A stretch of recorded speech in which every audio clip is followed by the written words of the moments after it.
Regulation of eukaryotic cell cycle. The cell cycle entails an ordered series of macromolecular events that lead to cell division and production of two daughter cells, each containing chromosomes identical to those of parental cells.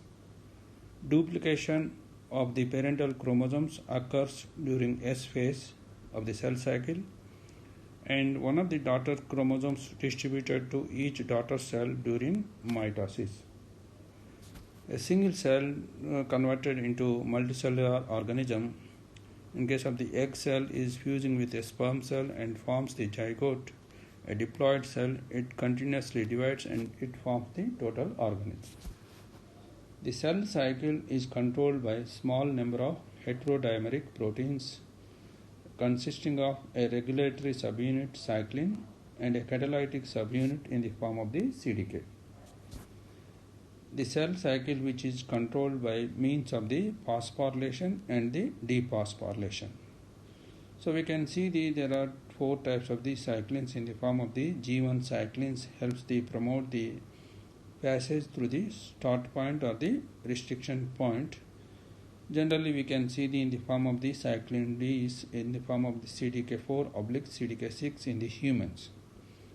And G1/S cyclins, cyclin E's and CDK2 at the end of G1 and commit the cell to DNA replication. S cyclins, cyclin A's and CDK2 during the S phase are required for the DNA replication. M cyclin, cyclin B bind to CDK, promote the events of the mitosis. So like this we can see these four types of the cyclins and the CDKs. The cyclins may be classified broadly into two types in the form of the cyclin B's consisting of cyclin A and cyclin B, and cyclin A also known as the S cyclins because they are useful in the DNA duplication. Other than B cyclins, that is G1 cyclins consisting of cyclin D and cyclin E. Each cyclin in turn reaches its threshold level and signals the cell to move into the next phase of this cycle. D cyclins, G1 cyclins accumulates and a peak during the G1 and drive the cell passes the restriction point. The restriction point, essentially the point, no return point at which the cell is committed to complete the cell cycle. Once it is passing this point, the cell cycle will be completed. Synthesis of D cyclins is stimulated by the number of growth factors, the CDK regulated by the cyclins. They are down regulated by the CDK inhibitors, also known as the CKIs. In each cell, the cell division is triggered when they are cultured in rich medium and they are getting optimum size. But in mammalian cell cycle, controls have been done with a cultured cell that required certain polypeptide growth factors, mitogens, to stimulate the proliferation. And we can see in the G1 phase, one of the origin for the pre-replication complex will be formed. During early G1 unphosphorylated replication, initiation factors assemble on an origin recognition complex ORC bound to replication origin to generation of pre-replication complex. Only when the APC triggers the degradation of the B type of cyclins in late anaphase and telophase, that then unopposed action of phosphatases removes the phosphates in the initiation factors like CDC6, CTD1, MCM10, allowing the reassembly of the pre-replication complex during the G1 phase. So one of the important aspects in the cell cycle, formation of the pre-replication complex, which is useful for the DNA duplication, it is forming in the G1 phase, in the early G1 phase. The late G1 cyclin CDK complex phosphorylates and inhibits the CDH1. The specificity factor that directs the anaphase promoting complex APC to polybutyinate the B-type cyclins, thus permitting the accumulation of the S-phase B-type cyclins. The specificity factor CDH1 is inactivated by the both late G1 and B-type cyclin CDK complex that remain inhibited throughout the S phase, G2 phase and the M phase until the anaphase.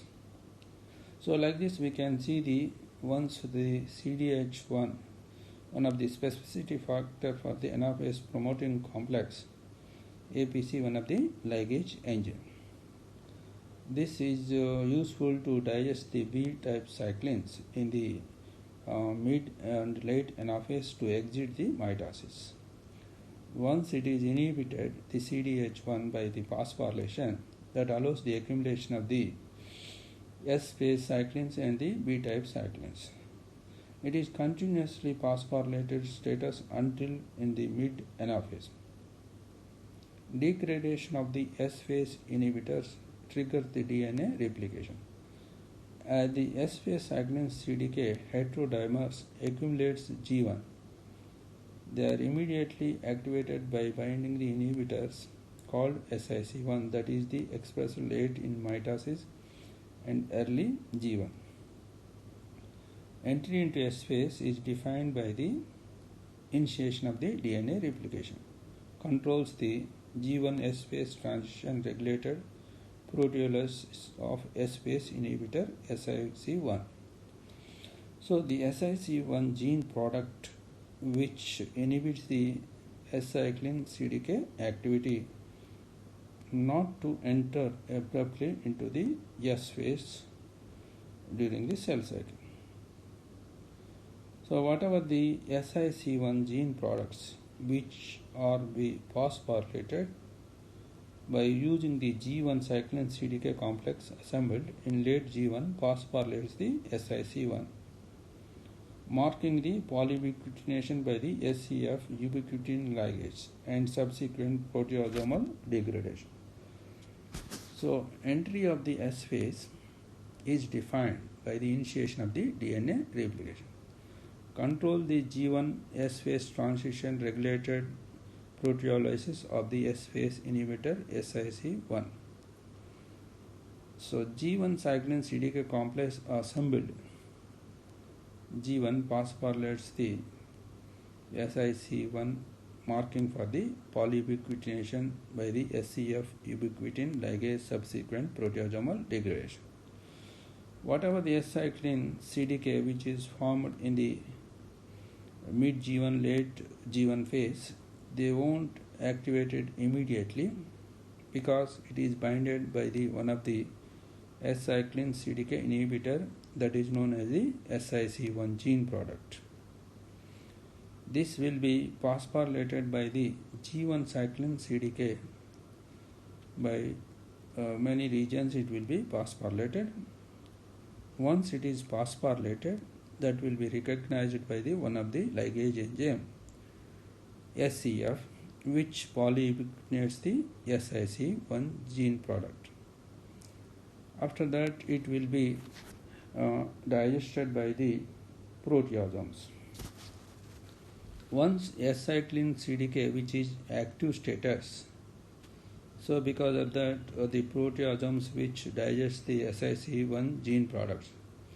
So we know that the origin for the DNA duplication which is formed in the G1 phase but ORC site binding the CTD1, CD6 hexamer proteins. Now this S1 cyclin CDK which is doing the phosphorylation CDC6 and CTD1, because of that they are coming out and also ORC is coming out. The hexamer proteins which converts the double-stranded DNA into single-stranded DNA, and it is binded by the single-stranded DNA binding proteins. After that the DNA will be duplicated by using the different polymerases like polymerase alpha primase and DNTPs and NTPs with use of the replication fork C proliferating cell nuclear antigen. So the polymerase dollar, which is synthesizing the DNA on the lagging strand, and polymerase epsilon, which is duplicating on the leading strand. So like this we can see the DNA duplication will be takes place in S phase, and whatever the pre-replication complex, which is CTD6 and CTD1, which is phosphorylated status, we keeps on phosphorylated status until cell enters into late anaphase. And also whatever the CDH1, which is phosphorylated by the mid G1 cyclins, it is continuously phosphorylated status by keeping the S cyclins and the B cyclins.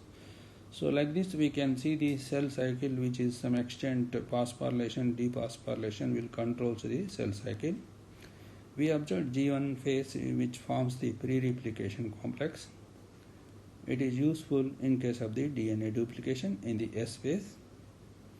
And whatever the APC, which is active status in the mid anaphase with the which binded with the CDH1, one of the specificity factor, which is phosphorylated by the G1 cyclin CDK. So it activity, APC activity is inhibited. Because of that, it allows for the accumulation of the B cyclin and the S cyclins. Whatever the CDH1 factor, which is phosphorylated status, it continuously phosphorylated status in the mid G1 phase, S phase, and also in the late anaphase and also M phase. So like this, which is we are doing the phosphorylation status, it is continued. And also whatever the replication site, which is useful for the DNA duplication, once it is phosphorylated in by the S cyclin CDK by using the phosphorylation CTD1, CTC6, which is also continuously phosphorylated status in the S phase, M phase, and the late anaphase, it keeps on phosphorylated status. It checks not to duplicate the DNA twice. So like this, the cell cycle is controlled in a very systematic fashion, and time to time the cyclins are accumulating in the G1 phase and S phase. They are pushing from one phase to other phase, and what we observed in the form of the restriction point, once the cell is passing from the restriction point, it won't stop and it continuously running from one phase to other phase. And also we can see the cell cycle is regulated some extent in case of the single celled organisms like yeast. We can see the proper nutrition and also proper size of the cell, which is important for the entering into cell division. Whereas in eukaryotes, certain mitogens which are influencing the cell division. So like this we can see the different cyclins and CDKs which are useful in the cell division. In case of the eukaryotes, we can see in the form of the 4 cyclins in the form of the cyclin Ds and cyclin Es and cyclin As and the cyclin Bs. So the cyclin is broadly classified into 2 types in the form of the B cyclins other than B cyclins. The B cyclins consisting of S cyclins as well as the B cyclins, they have the 9 residue blocks at the N-terminal region that is useful for the degradation time to time the cyclins when they are not required. So like this we can see the cyclins are doing the regulatory subunits and CDKs are doing the kinase activity. So we can see the different regulations in the cell cycle that useful to not to divide abruptly in the cell, and it leads to cancer formation.